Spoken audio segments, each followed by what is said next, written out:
Sane got me pulling it up out of there. What's up? You know what I see?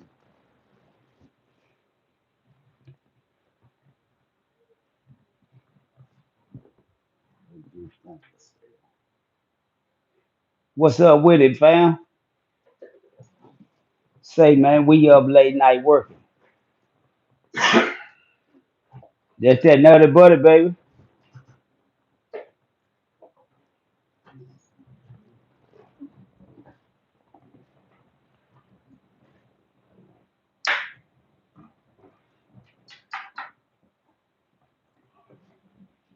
Grizz, baby, what's up with it? What's up with it, man? All y'all people that's tapping in, locking in, coming in. Uh, I'm trying to think what kind of.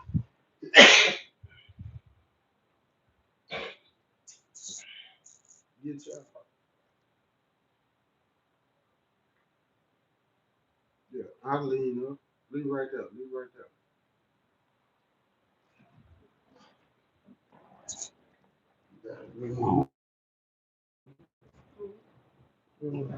A little bit. Yeah, yeah. Say, we blind man shuffling, trying to bring y'all some content. We, so we kind of in tight quarters here. Uh, I got Prince Rashid. I got Mr. Chuck. Yeah, I call him Mr. Chuck. Put the Mr. on his name intentionally. And I got myself. What's up with it, Chuck? It's even Oh, though we was raised by the state, we now alive and free. You know, yes, we sir. alive and free. We still here, able to talk about it, Better believe it. able to bring it to the forefront. Hmm.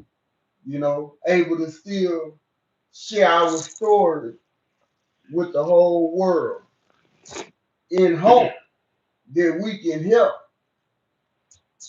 the youngsters that's coming behind us, man. The generations that's coming behind us. A bunch of the people that's out there lost right now, you know. So we understand that the only way we're gonna really be able to save the youth, Hmm. we gotta tell the truth. Save the youth with the truth. Today we're gonna be talking about the flip side of murder. The flip side of murder. In all three of us, Mhm. as kids, we had murder cases. I had a capital murder charge and attempted capital murder charge at the age of 14. But I ended up getting convicted for capital murder. I shot two people. One died and one didn't die. What happened in your situation? Uh, I was playing a fool. Yeah, I did some dumb shit playing the fool. Uh, some dumb shit that I thought was some honorable shit. Uh, that have to be explained. But yeah, I caught a murder case, two attempted murders and aggravated assault. Uh, Oh, yeah, at the age of 15, I went to prison when I was 16, and I came home when I was 28. shit, man. You know, like you describing me, both of y'all. both of y'all, shit, 15, find myself in a twisted situation, you know what I'm saying? Shit, I get trouble, Captain Murray, and I wasn't even tripping though, to be honest. I mean, I really wasn't tripping. I was already living that life, so I mean, I knew it bound to happen. But the thing about it was, I was just there. I was just there, and full evidence showed that I was just there. But the sister didn't give a damn about me. Sister didn't care nothing about me because you know what? The eyewitness said, "Shit, you were just sitting there. You saw what I saw." But being alive, I live.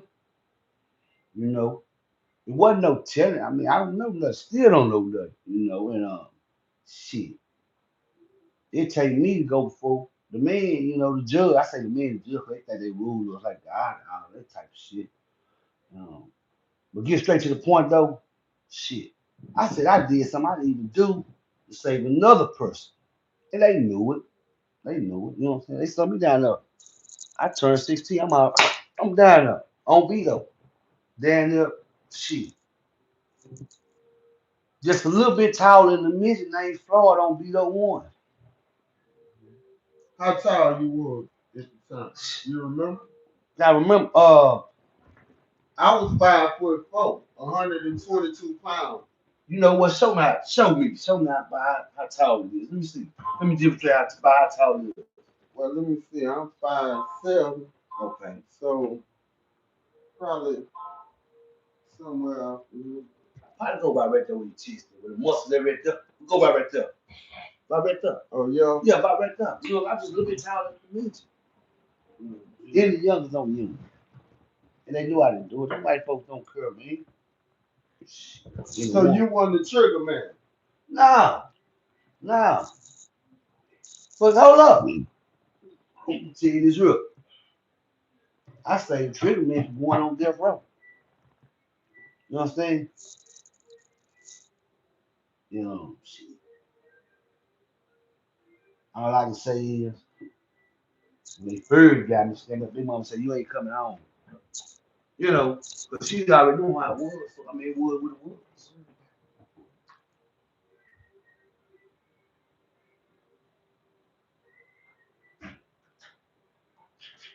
Go ahead. Yeah. No.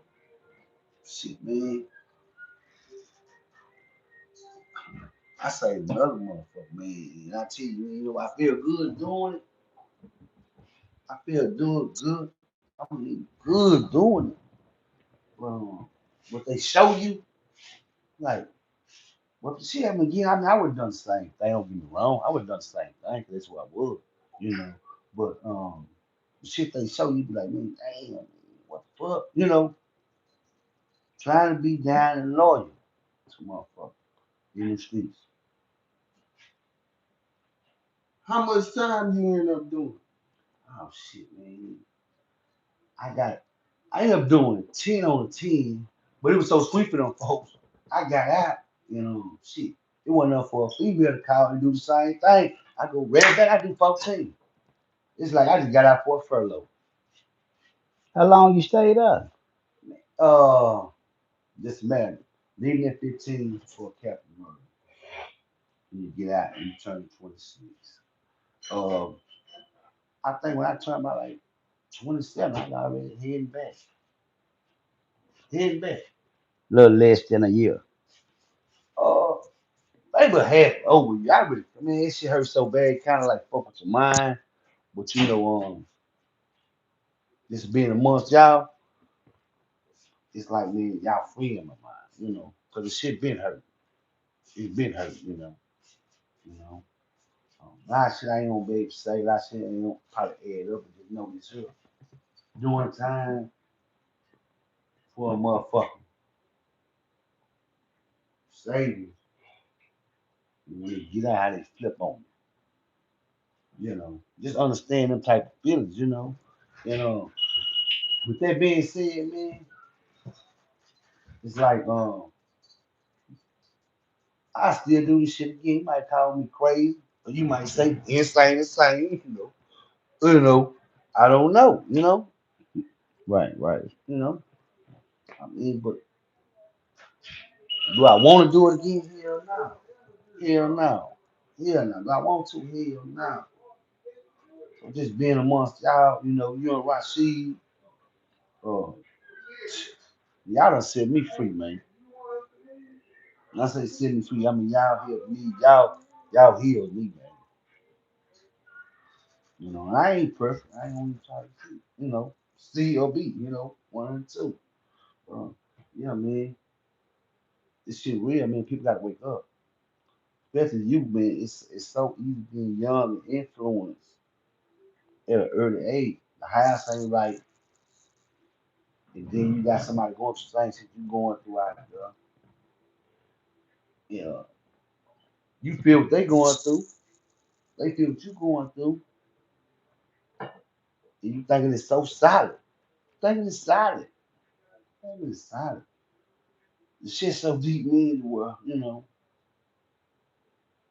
I still do this shit. I would still say anybody, you know. And we together, son. I mean, I can't see myself ever telling these folks anything because I know that's all they look for. They didn't want this shit since the beginning of time, since slavery. They want brother for brother, but you did so solid, so real. You know, only thing pay off is you still real. But other motherfuckers, it's like they don't play it. They don't play the game. You say you pled guilty to something you didn't do. Yeah, yeah, to save another person going on death row. But to understand when you say capital murder carry a range from life. Mhm. You know what I mean? But they urged me through juvenile. Like, like, see, look how he talk, look how he act, you know. And not saying me going to juvenile we for that point answer with them hoes like shit. It's a grown man. This nigga doing grown man shit. 11, 12, 13 years old. So how old was you when this took place? 15. You was 15. Yeah. Before you got into this situation, had you ever been in any trouble? Man, name Chuck, so it been like stuck like Chuck. Name is Chuck, man. This is me. But I feel like sometimes names a curse too. So has you Yeah. been in any Yeah, I've been, yeah, shit, you since been in about 10 years old. different you was locked up as a juvenile a bunch of times? Juvenile was like, Your second home. then like first home, that's how hard it was just being young, 11 out there. You know. It was second home, but shit, you feel it?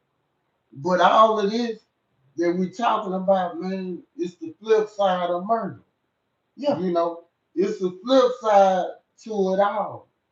You know, every murder case is a different situation.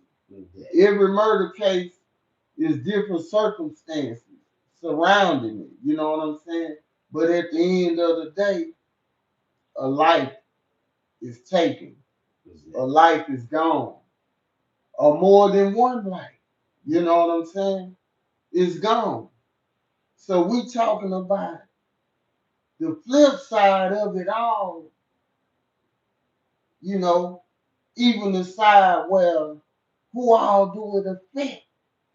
It don't just Shit. affect me, you, him. You know what I'm saying? Now we talking about the victim family. We talking about the victim. The victim gone. Yeah. I felt it. That's Ain't how I no done it. more. Ain't That's how no I more felt. coming back for the victim. That's the first, the primary victim, the one that took the hit. They life gone. Ain't no coming back from this. Nor can we bring them back. Then now we talking about the victim family. In many cases, we done took someone away. Probably there was a father. We done took someone away. There was somebody's son. Yeah. We done took someone away. There was somebody's brother, or you know what I'm saying? A member of society. You know, we done took them away. And nor can we can't bring them back. We can't turn back the hands of time. you know. And then not only that, we done traumatized ourselves Mhm. in many cases for life because it ain't nothing easy. It ain't fun at all knowing that you done took somebody's life, man. I know for me, ain't nothing fun about this. You know, I carry that every day, you know, battling with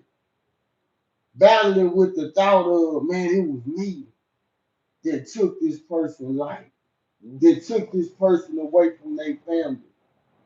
And I'm still able to have my life, to carry on with my life, even though I done 20 flat years since the age of 14, but I'm still breathing. Yeah. So it's a different kind of trauma, man. It's a different kind of trauma that we done imposed upon ourselves to the what to the point to where I feel like the only way we can half-ass heal is talking about it, man. Yeah. Yeah. I feel like the only way we can half-ass heal is just sharing our story in hope that we can deter someone else from doing the same thing that we've done. What you say, son? I don't want to say nothing. I want to ask a question because I think you made a profound statement. You say the only way we can heal is by talking about it. How is it so much power in talking? What is it that talking does for you or for us or for people? How do you say or associate talking about it with healing? I feel that a lot of times when we don't talk about it, we just holding it in. You know what I'm saying? It's just there, bottled up. And as it's bottled up, you know what I'm saying? It's like it turned into not only a oppression to where we oppressing ourselves, it turns into transgression. You know what I'm saying? We done transgress against a human being. As we done transgress, we oppressing ourselves. So this oppression is constantly taking place, and we suppressing Right. that which is causing us pain. That which is painful and been painful for many, many years, but because we never get to express it, we never get to talk about it because, hey, man, don't talk about that. You know what I'm saying? You know, it got people got us thinking that we shouldn't talk about certain things. You know what I'm saying? But if we don't start talking to each other about certain things, man, shit, we gonna drive our own self crazy.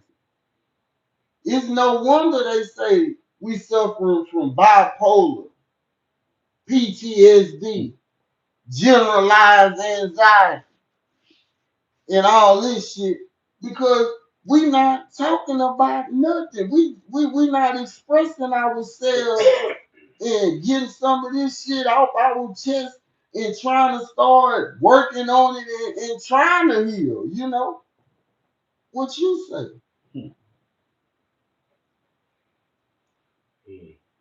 Man, what I say is it's confusing. It's confusing because you say we can heal by talking about it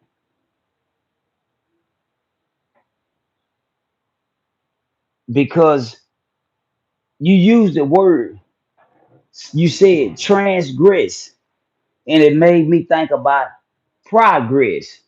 So when I associated progress with transgress, I say, damn, this gress word is a Interesting word because we put two different prefixes on this grace word and established two totally different existences. We established progress, which speaks to the future, and transgress, with you know what I'm saying? Sending you back. So you know what I'm saying? So I'm confused. I'm in the light, but I'm confused. Do that make sense? I mean, meaning I understand what you're saying, but being that I understand what you're saying, it's confusing me In what way? because we talking about progress and transgress, but we talked about transgress, which created the conversation for progress. So that's got me looking at this grace word because we understand you can manipulate a word. We done took two different prefixes and applied them to the same words and created two totally different existences. One of the past and one of the future. So I don't know. I'm gonna let Chuck talk while I kind of think on this here for a minute. But I understand what you're saying. What you say, Chuck? I'm gonna say this here, man. Hearing what you just said, listening to you, I mean, it's like, shit real, man. It's real. It's so real when you say be real, say what's real. Shit, man. You say it's tough, how can you tell? Shit, all I can say is what I've been through, man, you know what I'm saying? Uh, yeah, left at 15, man. Somebody didn't even do, you know. Um, that was me. That person was me. But shit, I'm thinking as deep as real. So I'm like, shit, we been rocking. I got you. I got you. You know, we been rocking. I got you. Like signing up for the army. I did it. That type of shit. Because it been like that with us. You know what I mean? Been rocking. I'm talking about like never thought that he would ever do what he did do. You know, the shit he said. It's like, Which he? Who's hmm, he? oh man, shit, it's close. You know? You ain't gotta call it nothing, but No, just somebody close. yeah, just somebody close. Betrayed Not like a brother. you. That Like, betrayed you. yeah. So You know, you talking about yeah, being betrayed. yeah. How you feel talking about being betrayed? Do it make you feel better talking about it? Do it, do it, do it, do it. Do you feel that you just need to just hold this in and go to your grave that you done been betrayed and not let the motherfucker know that, hey man, this shit hurt that I done been betrayed. Yeah. Nigga, I've been living all these years. You know what I'm saying? Went down and done time for a nigga that for some that somebody else did. Yeah, I took the hit, you been rocking. yeah, but I feel like I was betrayed. Yeah. So this that transgress thing you was talking about. If I acknowledge that these feelings exist, but I don't address these feelings, I can address them one or two ways. I can address them physically, or I can address them mentally. When I address them mentally, I see either way, both ways release the feelings. Hmm. You can release them physically, which is going to create consequences as a result of this release of these feelings. Or you can release them mentally by way of words that has no consequences, depending on who you release them to. Because if you release these feelings on the wrong person by way of words, it has consequences. Because Hmm. a lot of times these type of feelings comes out in relationships, or it don't have to just be an intimate relationship. It can be a relationship with your partner, Hmm. and it can be something that happen between y'all that trigger the release of these feelings. And it'll make you feel like I feel some kind of way about you when it really ain't about you. It's about me because I had these feelings deep down inside me that I hadn't dealt with.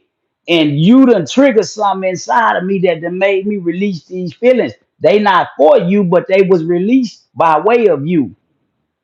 So this that transgressing progress thing. But I'm just listening, man. It's gonna come together. And at the same time, what you talking about, they call that misplaced anger. Mm.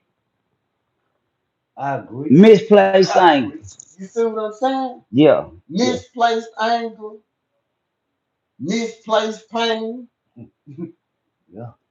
You see, it's like it's something else that really got you angry. It's something else that really got you feeling like this. It's something else that got you feeling hurt and betrayed and woo. But you take it out on this woman, this man. You see what I'm saying? Or these people. Like they say, hurt people hurt people. True. True. So is everybody not a hurt person? Have everybody not been hurt at some point, one way or another? I can speak for me. Shit, I know I have. You know what I'm saying? I hurt because of the hurt that I done caused other people.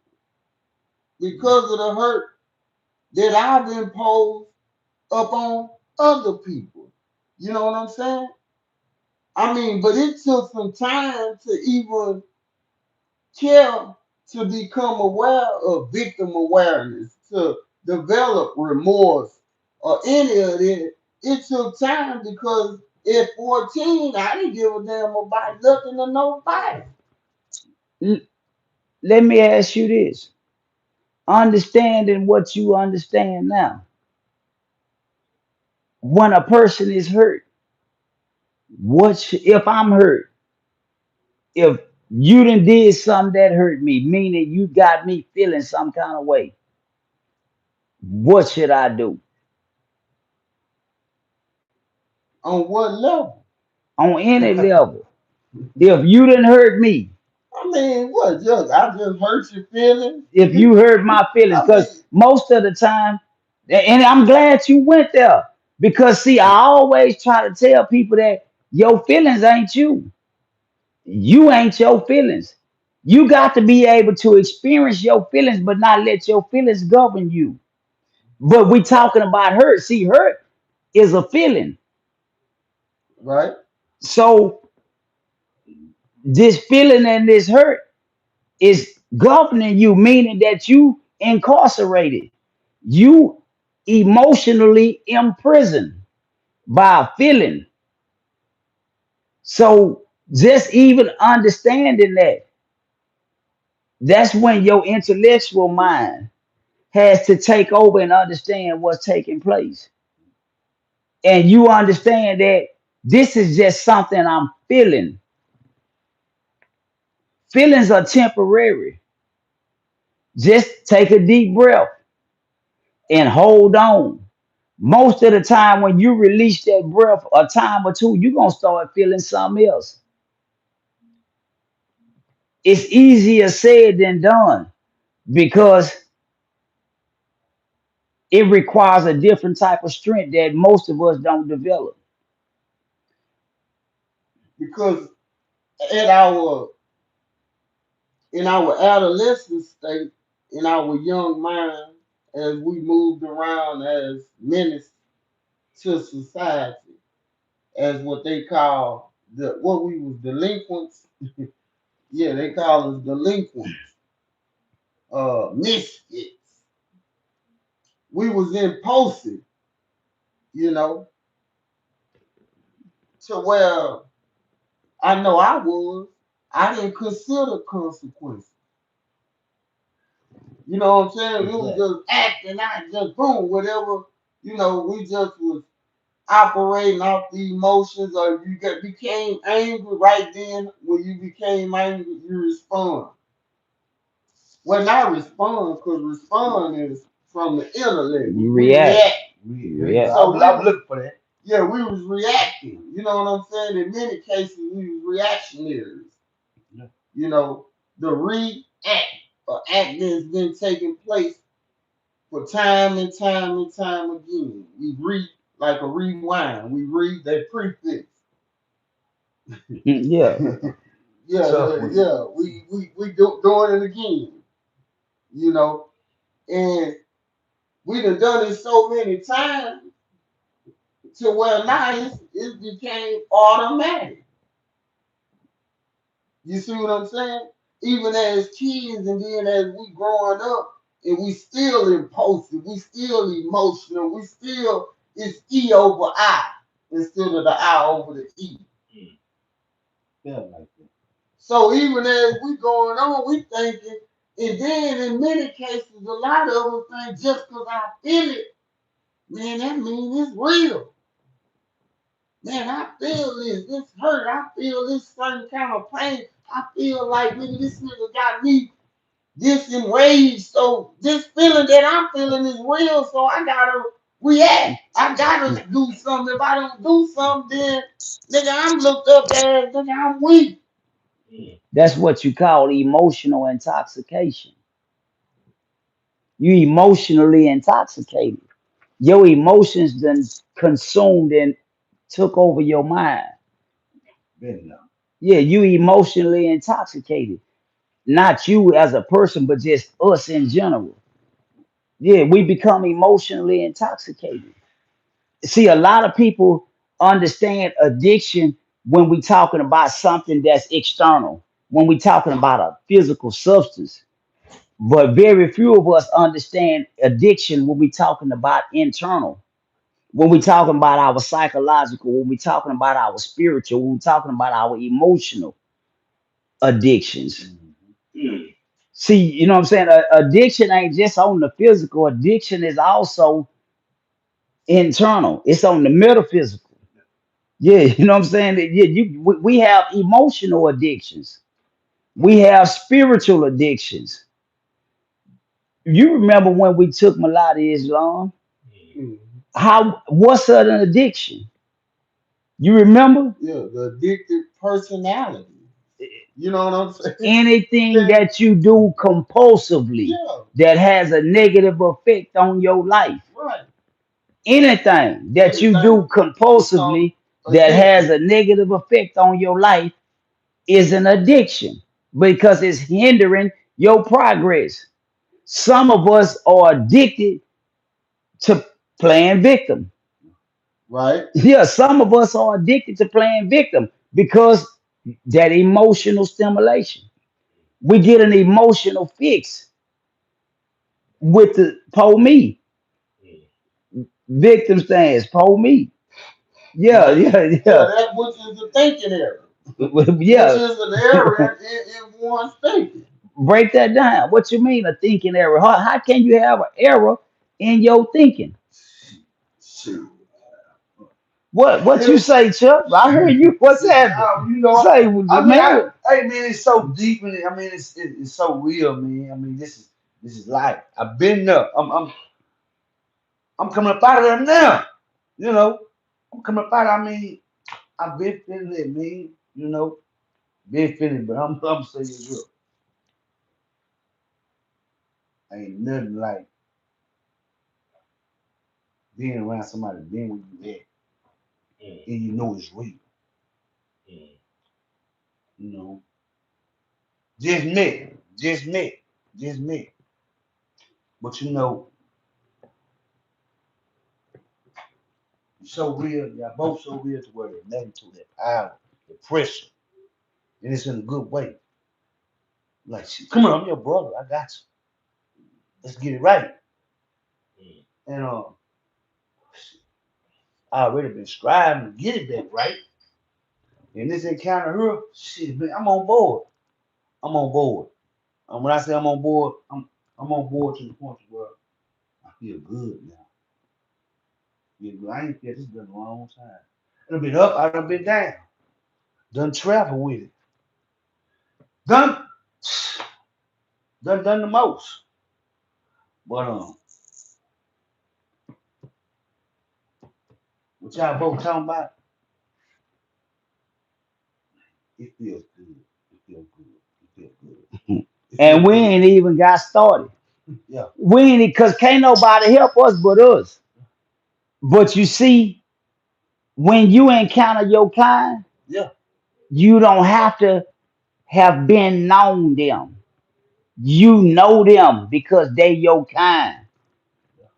You don't have to know people when you know they type. This ain't that name, but this is that type. He go. That's why you have.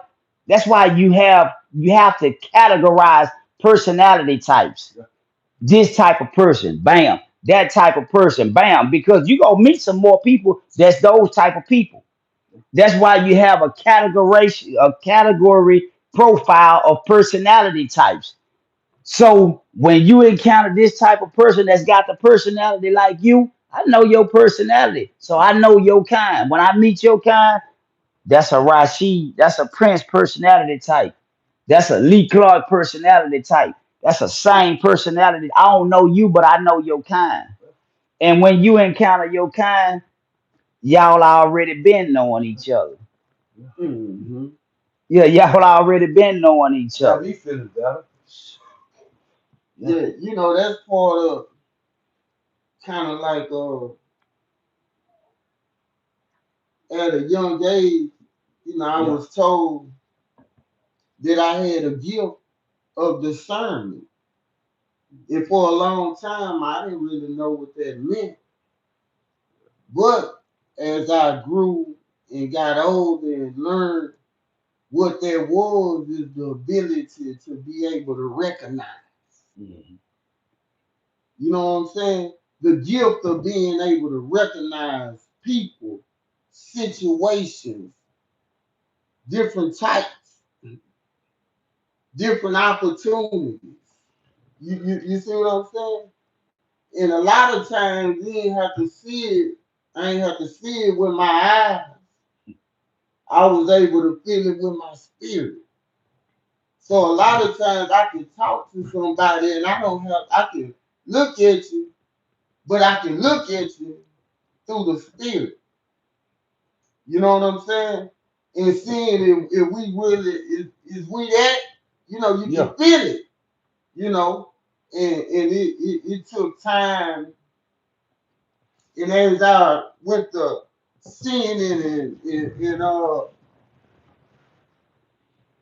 you know, went to utilizing it, applying it, and I became confident in it.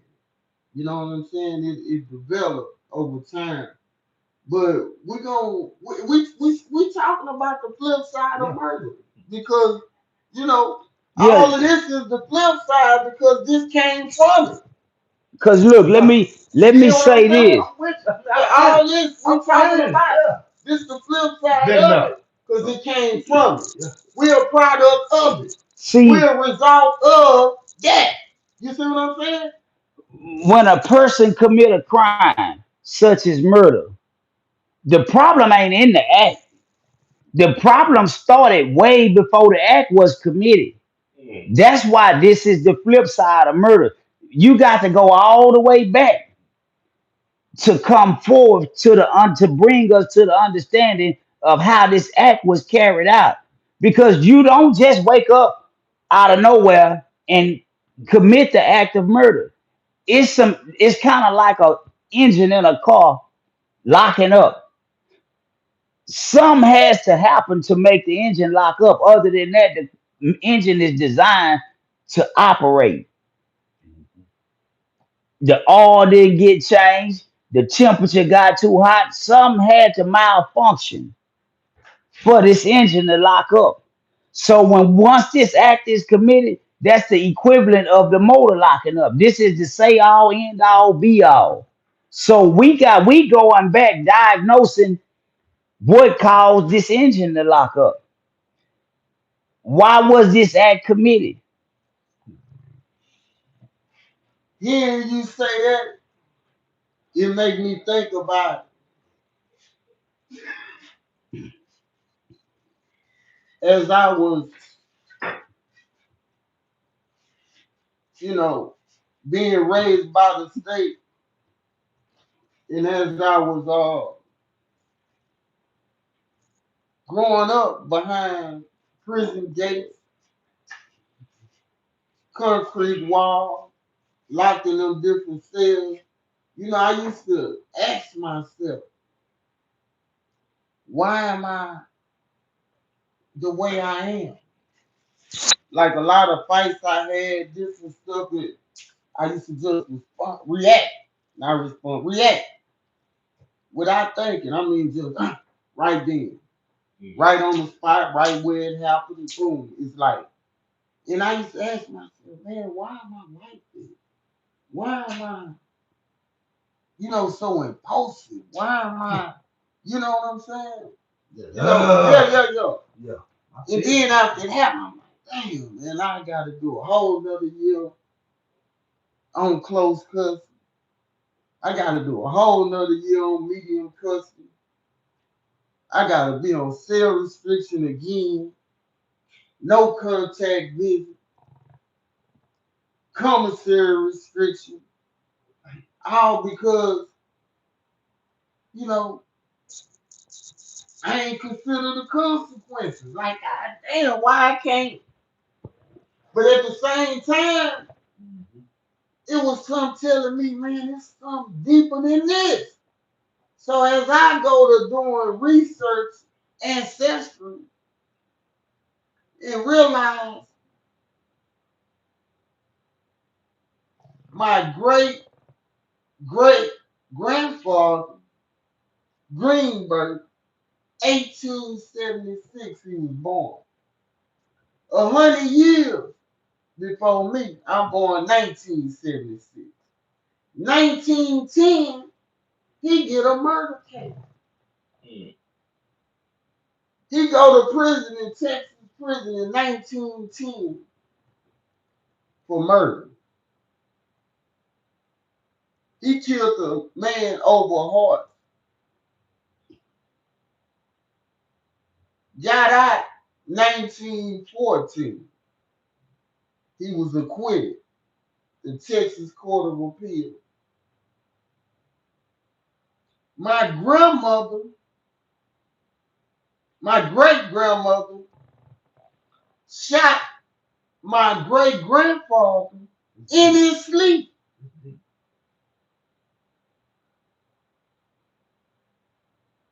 In a jar with a 38 pistol. I looked at the death certificate. He was 41 years old. So I asked myself, then my little brother in prison for capital murder right now.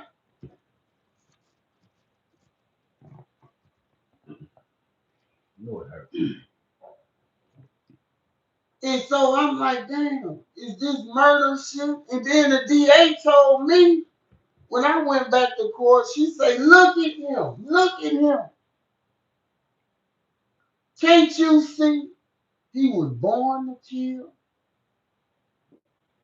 My grandmother, yeah, my mother's mother. No. But that stuck with me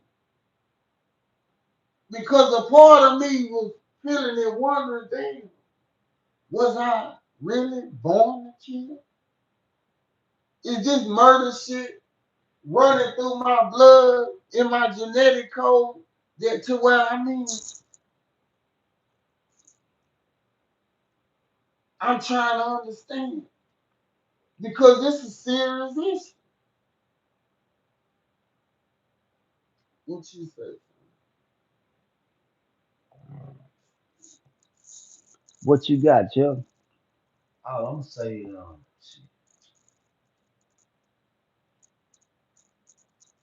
I understand.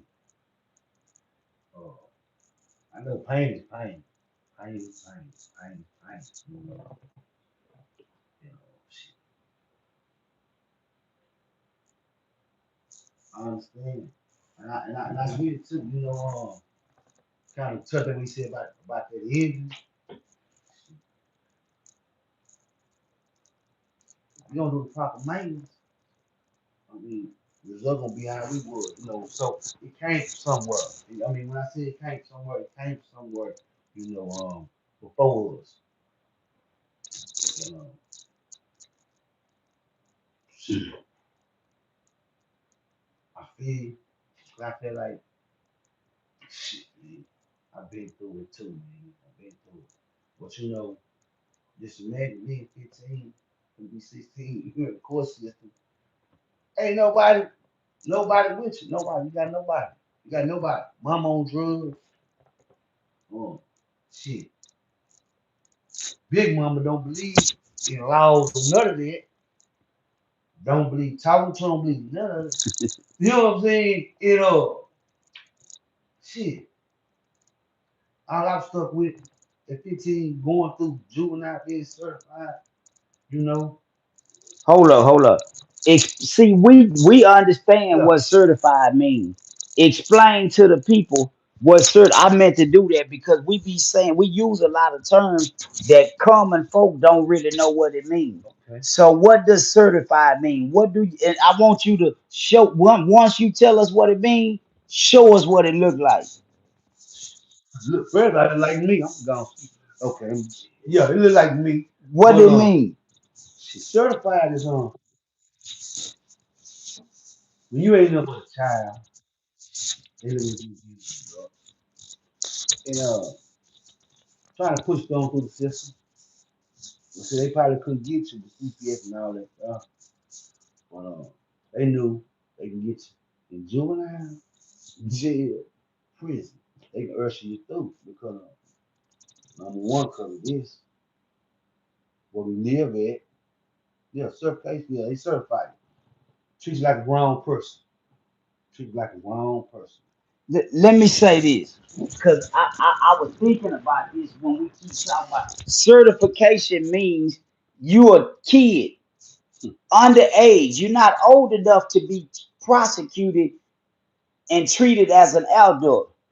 But we're gonna file a motion through Hey, our court system that allow us to bring you from being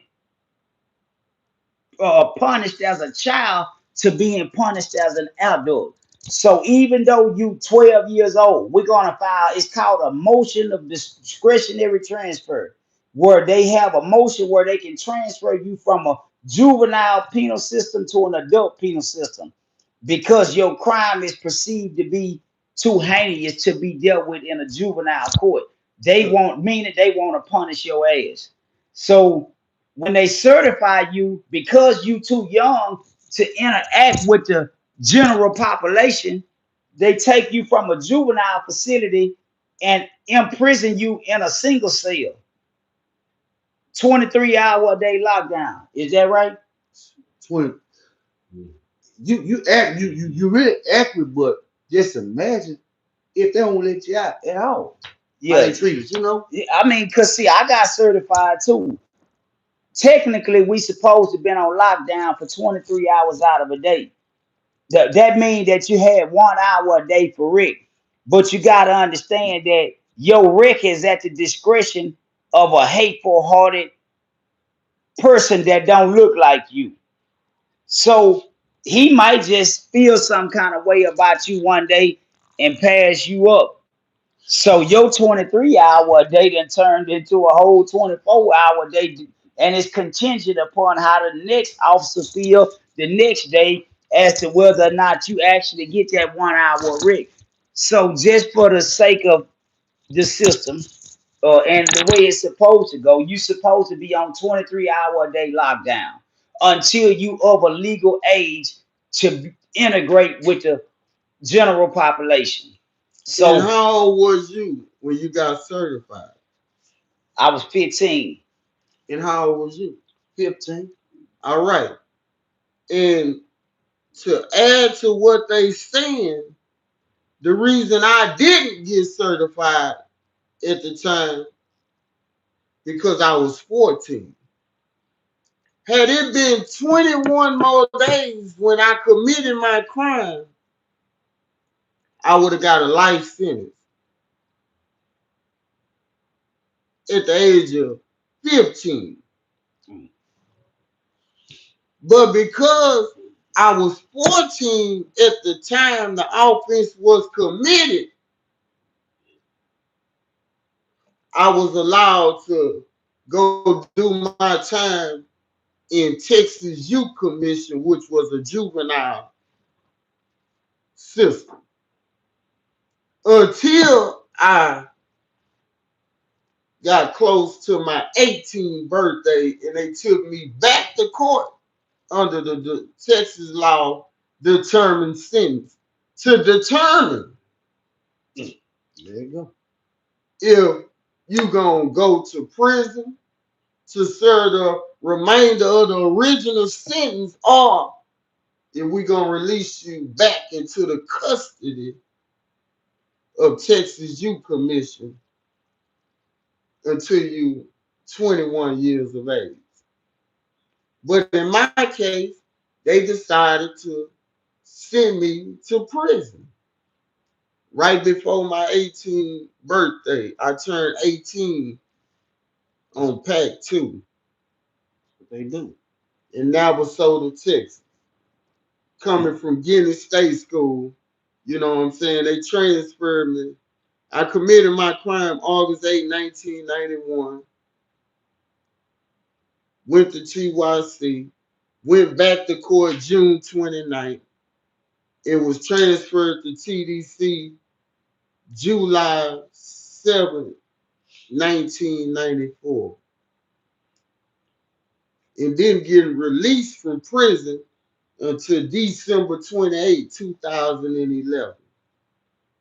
But as a kid, it's nowhere in my mind that I thought or that I saw that I'll be locked up for 20 flat years.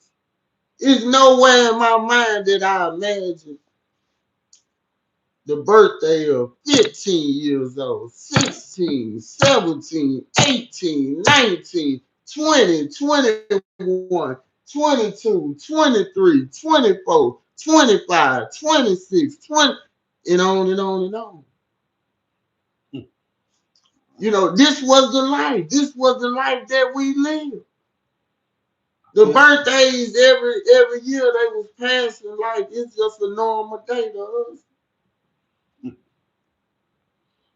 Been there. If people wonder how sometime out here, man, it seems like the days people take so serious to us, it's like it's just another day. Cause we done became so used to it just being another day,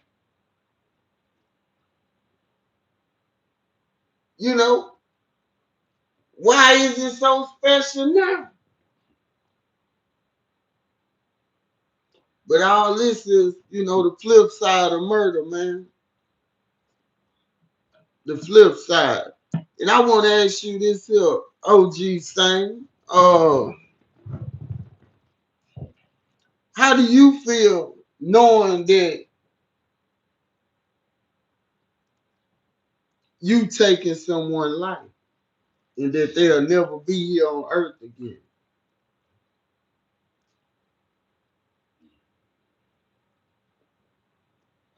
Uh, man, it's no one feeling. It's a gumbo of feelings. Talk about it. It's a combination of feelings. It's embarrassment.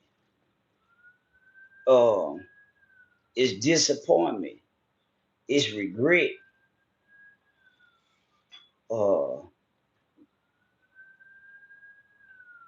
embarrassment, disappointment, regret, sorrow. Uh, as well as transparency. It's embarrassing because when you get to a point of understanding, you understand that this is a situation that could have been handled totally different. I just didn't have the tools to address it at that time. Had I not went through that, I wouldn't have the tools in present time. But during that time, I didn't have the proper tools to address the situation. And that's where the embarrassment come from. Knowing that such a permanent act was committed due to my inadequacies. That's that transgression again. While we was just talking a few minutes ago, I say now I think I'm ready to speak to that because you transgress, but you can also progress. So I say I asked the question when you asked me a question. I say, how do we heal? By talking about it. So as we started talking, it was revealed to me. First of all, what is healing? It's to get past a condition that once tormented you. Some even if it's just a cut, this you know what I'm saying, you got it's something that caused you a degree of discomfort. But to heal from it is to get to a point to where the discomfort no longer is there. But because the discomfort ain't there, that scar still has the potential to be there sometimes. So when I said, man, how do we heal? How do we heal our pain? By talking about it. I had to wait for a minute for me to tell myself and remind myself that the most important thing on this earth is the words that we speak. Ain't nothing on this earth more important than the words that we speak out of our mouth. That's how we came to be. Yeah, that's the way the story goes. It say that the word was God and the word was with God and the word became. Yeah, we speak things into existence. So by taking that pain from inside of us and putting it into words, we release that pain by way of words.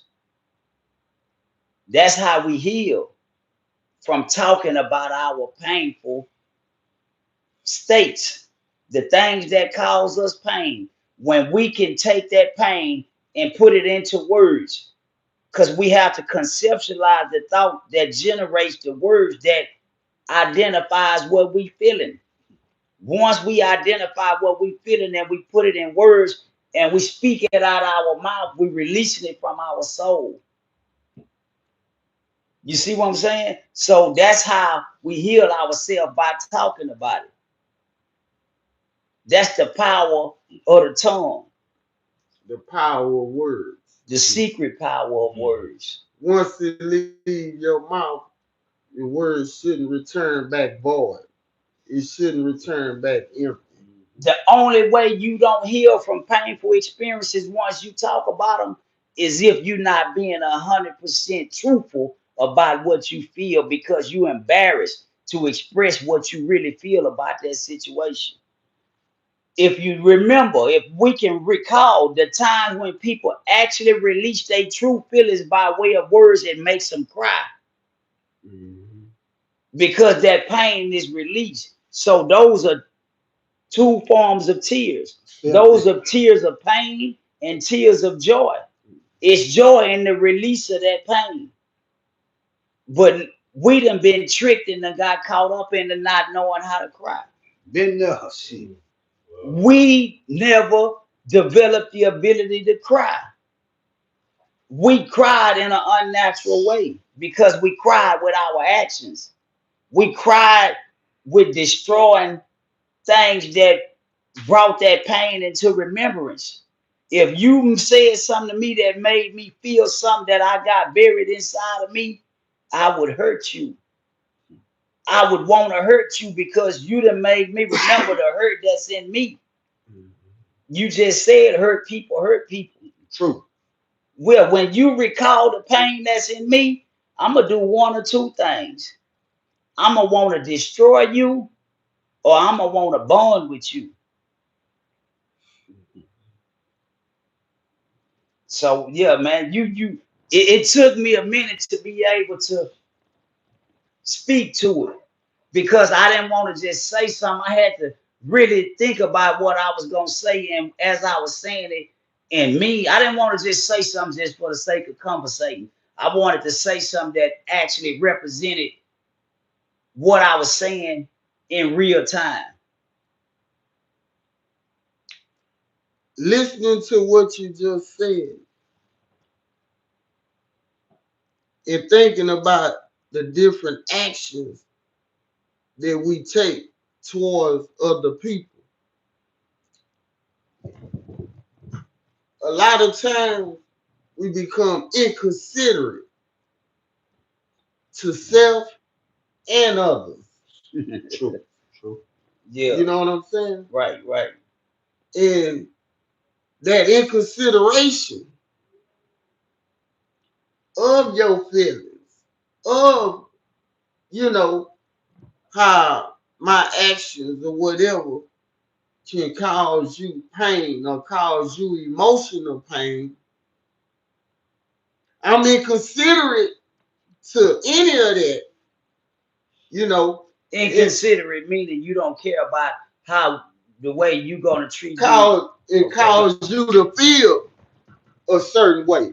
right. So in me being inconsiderate to you, I'm also being inconsiderate to myself.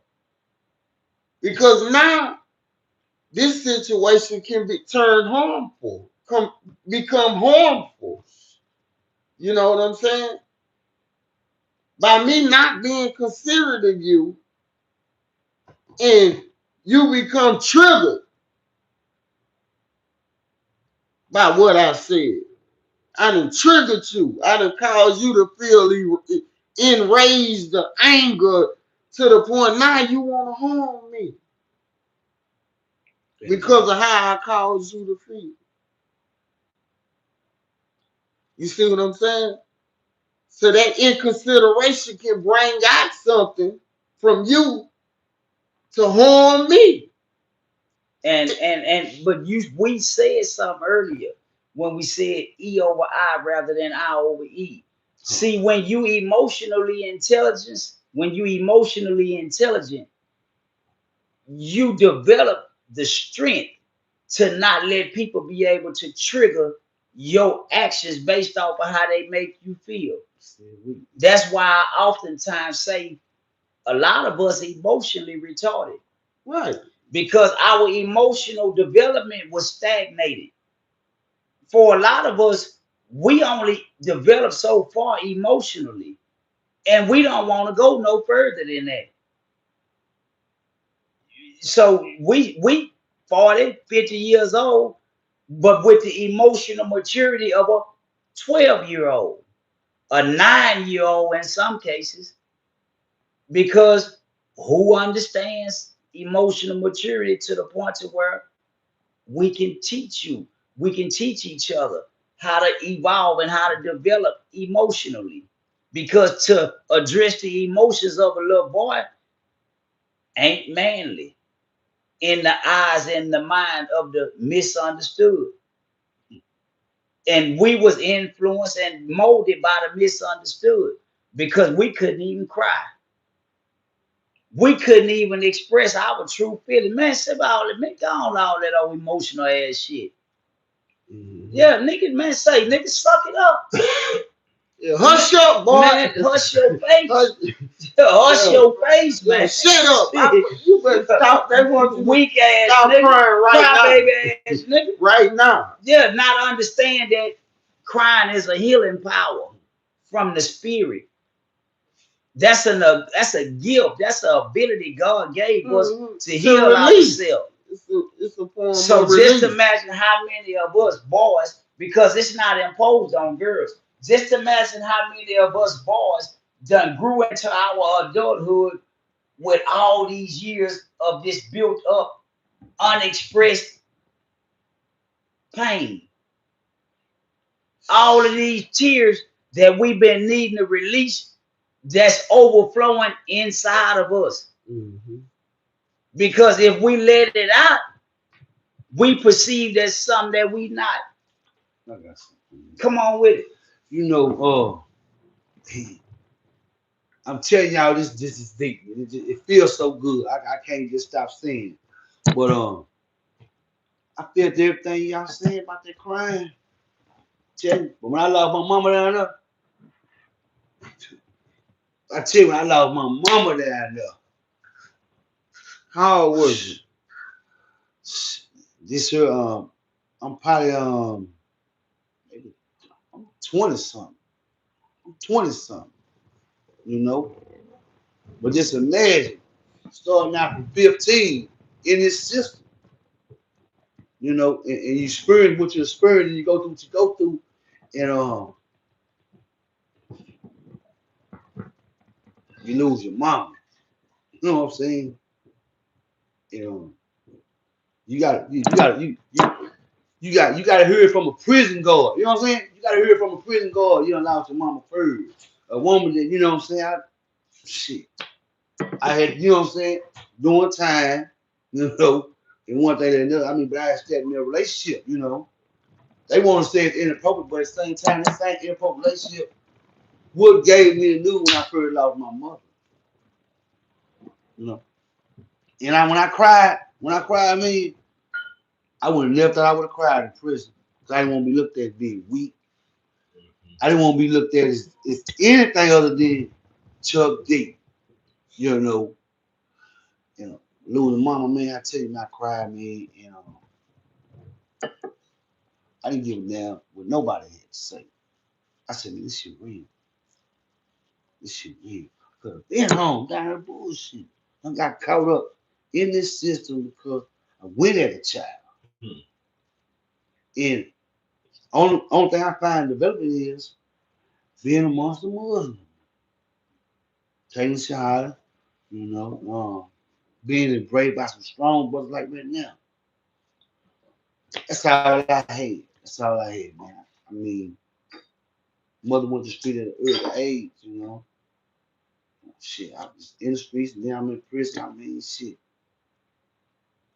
But losing her, man, I tell y'all what, it was like hell. Things could have been different. I wish I would have been able to think different. I had someone like y'all in my life. In my life. Not saying I wasn't, you know, and the thing about it, it's so deep with me. You say 14, it should been buried so much pain, hurt, been buried so much. When you said you were 14, I said, damn, one of my partners went to take behind me at 14. You know what I'm saying to myself. I'm saying to myself how this cycle is. I mean, I had a partner, man, went to state school. And by the time he got certified, I'm already there now. And we ended up knocking heads. And I tell you, it hurt so bad, but he would have never what he would have never went through what he went through if I wouldn't open my mouth and started what I had started. He would have never even went to state school in the prison. And we get out here get into it stuff. But that's another story. But the words, they build or they destroy. It's deep. When I say it's deep, it's deep. You know the funny thing about prison, a lot of people was in prison before they ever even made it to the prison. Mm. It's a lot of people in prison and Right never now. been to a prison. Yeah. Yeah, I heard. But the coldest part about it is it's a lot of people that done been released from prison who still in prison with physical releasing, but emotional stagnation, psychologically, emotionally, and spiritually, they still in prison. Physically, they out here. Psychologically, they still in there. So it's a lot of people who was in prison before they even got to prison. And it's a lot of people in prison who've never been to a prison. Same. Some people in a financial prison. Mhm. In a relationship prison. Mm. Goddamn right. Yeah, because anything that prohibits your ability. to grow.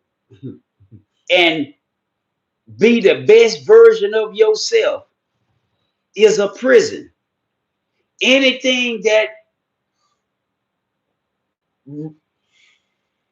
restricts you from being happy, anything that restricts you from true expression is a prison.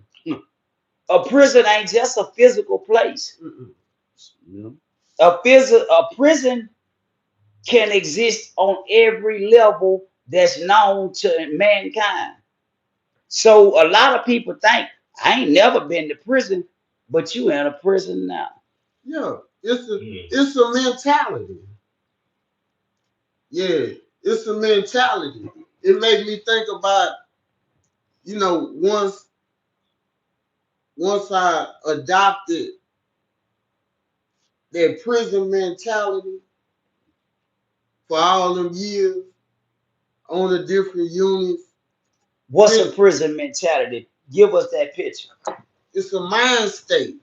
It's a state of being to where you feel like whatever unit you go to, you gotta try to get the guards to bring in drugs.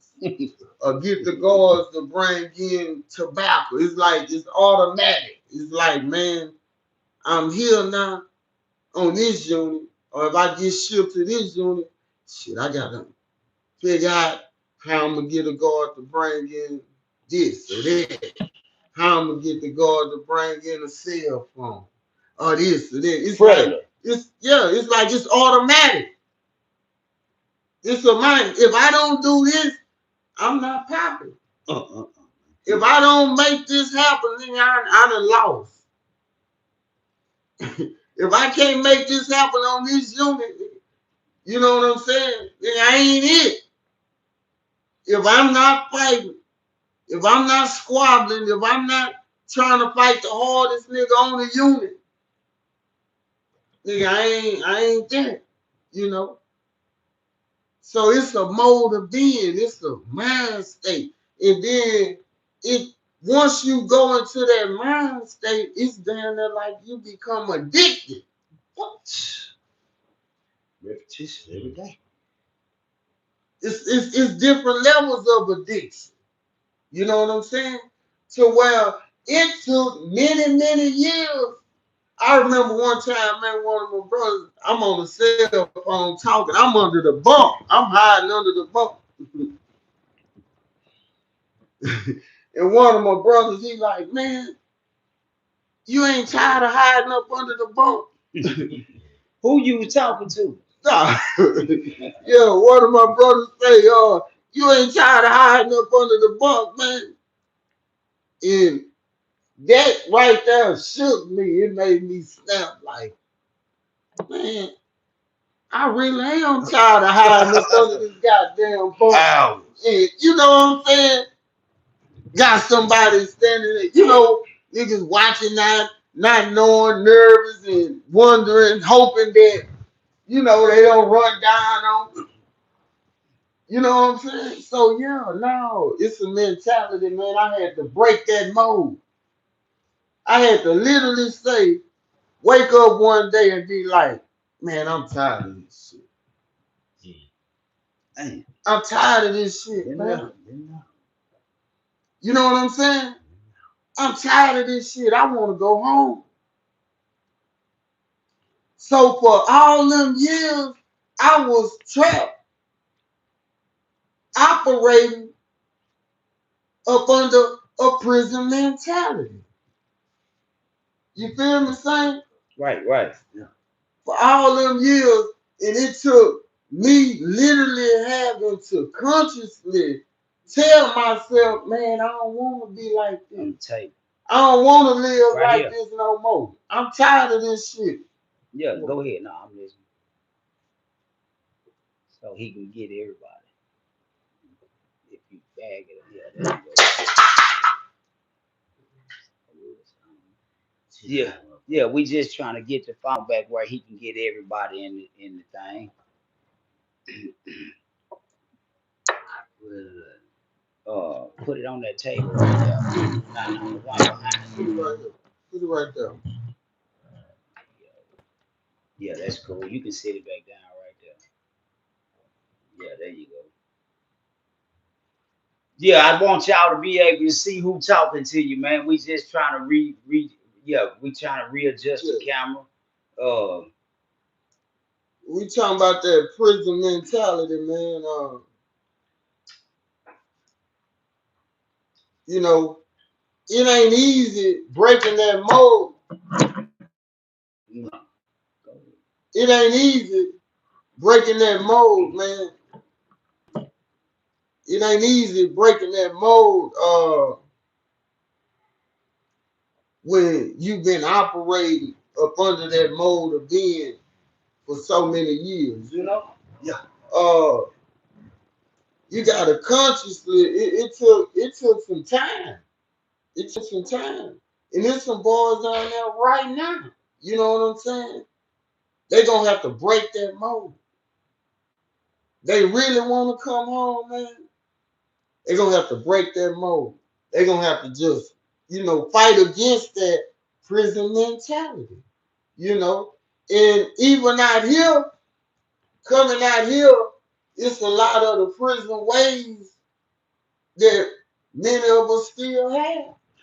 You know, Yeah. I uh, agree. I mean, but yeah, it ain't no easy process. I'ma just say, it's a journey. We on a journey, and every day, man, we striving to be better. You know, but it's a process that we engaged in. Exactly. We got to be fully engaged in it, trying to be better. You know what I'm saying? As far as breaking that mold. But it was something else you said earlier when you was talking about when your mother died. Man, I never forget the day my grandmother died. Yeah. My grandmother was my everything. You know what I'm saying? My grandmother was that woman to me that, how you feel like you love a particular person Charge you up. more than anything in this world. That's what my grandmother was to me. Everything. And then it was my mother. But it was my grandmother was my everything.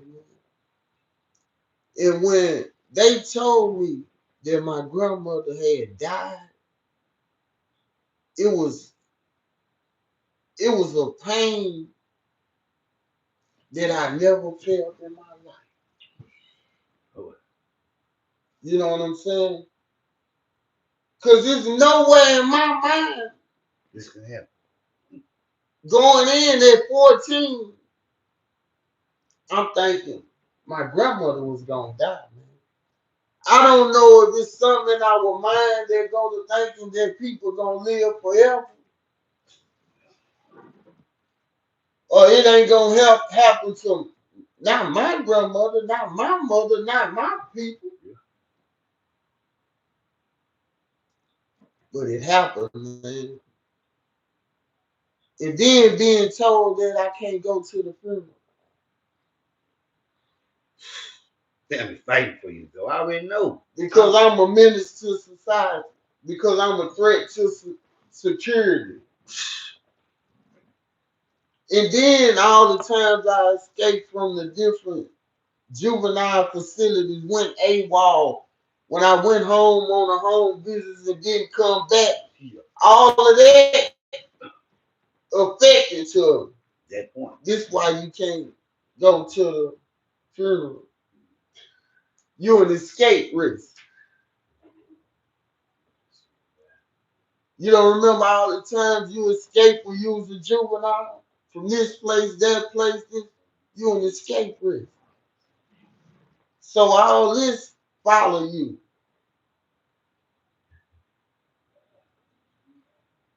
But How did you get? I mean, how did you get through it, though, man? I mean, so how did you get through it? Honestly, Rashi, I mean, Well, I was around different brothers, man. You know, we encouraged each other. I was around strong brothers, man. I had strong Muslim brothers. You know what I'm saying? I had strong partners that wasn't Muslim.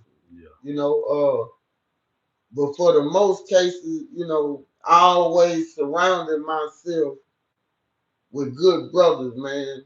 Brothers that to where we was like a reflection one to another. We help build each other up, man. You know, not tear each other down, you know. You know, during those tough times, we was there for encouragement. We encouraged each other, you know. And at the same time I started understanding and realizing that we all gonna go. It took some time, but once I stepped into a different level of awareness and knowledge and information and see that we all gonna exit, man. Maturity rolled up in there. Some before others. You know what I'm saying? Some before others. And understanding that we just gotta try to do the best that we can with the life that we have. You know? He's doing it now, right here. And not giving up in how we try. The only way we can't right our wrongs, we can't turn back the hands of time, but we can try to do more good deeds. Try to make our good deeds outweigh our bads, because we've done so much bad already in our past. Yeah. You know, see, one of these, what we doing now, this is a good deed. Just sharing our story, just sharing the raw truth with the world. You know, even though you're going to have some people that talk about it, some people going to talk down, some people going to be all on there making jokes and saying little things and all this here, man. We can't let none of that deter us, you know. Because what we trying to do is reach people. We trying to reach the ones that meant for us to reach. See, it ain't for everybody, man. They want You they hear me? get, they get, they gonna get It ain't for everybody. We gonna have suckers. We gonna have punks. We gonna have all type of bitch type motherfuckers all on the internet. You know what I'm saying? Making they fucked up comments, trying to talk down, trying to speak negative about what we trying to do, stepping forward. But hey, in a safe place. in a safe place. Yeah, for real. In a safe place. For real. Yeah, for real. You won't always, hey, that's just like the niggas that was in the prison. You had to cell warning. They knew that they couldn't get out them cells, nigga. Them the ones that talked all this shit. Just like you gonna have bitch niggas behind the buttons. That's what they do. It's in them. It's in them, man. Safe place though. It's in them, man. You got these niggas, they done became so consumed with the hate and the envy and the jealous behind the button. Oh, I hate, oh, he, man. Can I say something? Hey. I gotta agree with you, I see 100%. Cause you know what, don't tell you something. Like you say, them cell warriors, the same one doing what you talking about. They'll be the main one go down there. It be somebody what? Girlfriend. Oh yeah. Because them type of ways right there, you can't have them. If you got it, guess what? Guess what? You might well go on. Get your little how much the cool out was? I 10 cents. They used to be 10 cents. I thought it used to be like 3 or 5 cents. I don't know. I think they end up being going up. Yeah. Okay. Anyway, get you a color cool off. No, not the cool get your cool off. Get your eye orange brown. Get your eye orange brown. Get your edge up round all the way round. And go on get in your lane because that's what's gonna happen down there doing that. They can do it out here because, like I say, in a safe place. In a safe place. But in there, shit, you ain't going to Hope Hotel. Somebody gonna catch up with you. You gonna be exposed. Hey, we still talking about the flip side of murder, man. Yeah, all it is a part of the flip side of it all, man. And it's levels to it, you know. It's many different stages and degrees, you know what I'm saying? It is. But one thing we gonna do, we gonna keep pushing forward, you know, by all means. Somebody needed. Yeah. Hey, and with that being said, yeah, to be continued. Stay tuned. Even though we was raised by the state, yeah, we now alive and free, man. Raising Straight good, like raising that, good man. families. Yeah. Prince Rashid. Y'all been listening.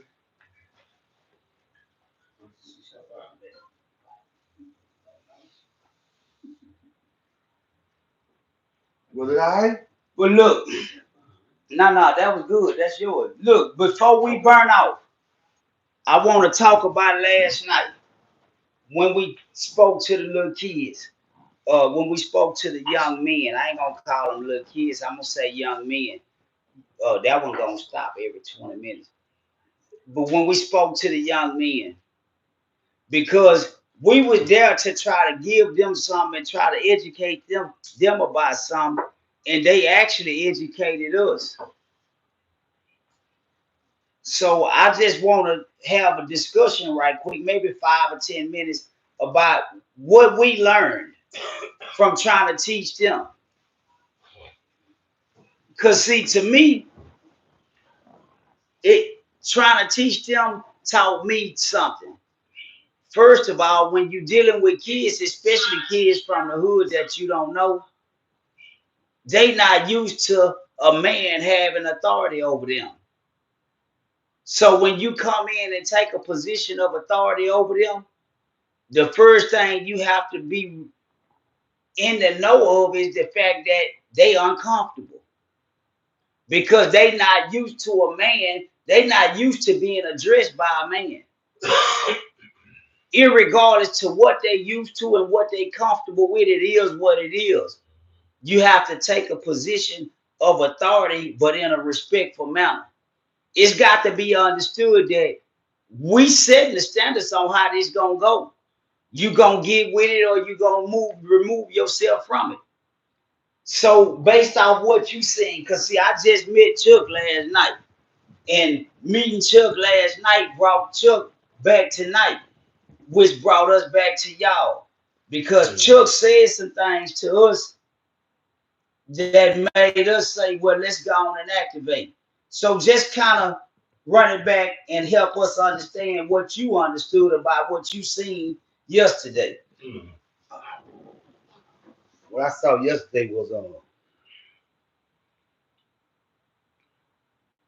a reflection of what I've been striving to be. I've been striving to be that free, kind-hearted person, that person that whatever going on inside that it was gone and released. I've been doing it, you know, but this to you saying and Rashid yesterday and witnessing the youth right there, and y'all point out everything, whether you had one laughing, whether you had one, you know, really wasn't trying to pay attention, but he needed it. You knew y'all knew he needed it more. I needed it too. You know, it hit me because I was able to witness um, brothers that really curl, ain't discriminating, and everything y'all put out there and are putting out there is much needed in the communities. Even though we done time, even though that we don't even know, it's needed. It's needed because they say we have under the sun, it done been done twice before, you know. So with that being said, I mean, what y'all giving, somebody else don't try to give, but when it's your time, you can receive it. And yesterday was my time, I received it, you know. And ain't no holy roller stuff, none of that stuff. It's just feeling the power of brothers done been through, what y'all done been through, as well as myself, and still find something inside you, a drive to want to save every brother, save any and everybody want to be saved. Wake them up to reality. Let them know, hey, it's a better way. Right, right. And everybody sit back with an opinion, but don't nobody do nothing. So look, let me tell y'all something. Some of y'all that's listening who find it funny. Some of what we saying that it's for you, but it ain't for you. It's for you, but not for you who you are right now. It's for you who you gonna become in the future. See, some of this stuff y'all don't even have the mental capability to receive right now. So just listen, even though you think it's funny. You can't even listen, so just hear it. Let it go into your subconscious mind. It's for you, but not for who you are right now. It's for you for who you gonna become. And I know what I'm saying is true because it's a lot of stuff people told me that didn't mean shit to me. I heard stuff when I was 10, 11, 12, 13, 14, 15 years old. No. I listened to it. I didn't hear it until I became about 19 or 20. Sure. So y'all just keep on keeping on. Just keep listening to it. You will hear it when it's your time. Our job is to just keep throwing it out there in the soil. We just throwing seeds. We just throwing seeds. We don't have no expectations nor no desire. We just got seeds, an abundance of them, and we just throwing them into the soil. We throwing them into the soil. yeah, we throwing them into the soil. Yeah, you can think you laughing, you can think you playing, you can think it's funny. They know what it is. It ain't for you right now. It's for you in a different time. We just glad you was here. You ought to be, matter of fact, in the future, come back and thank me. And I'm out. Yeah, in the future, come back and thank me. I believe it here. I believe it here. I believe it here. Yeah, in the future, come back and thank me.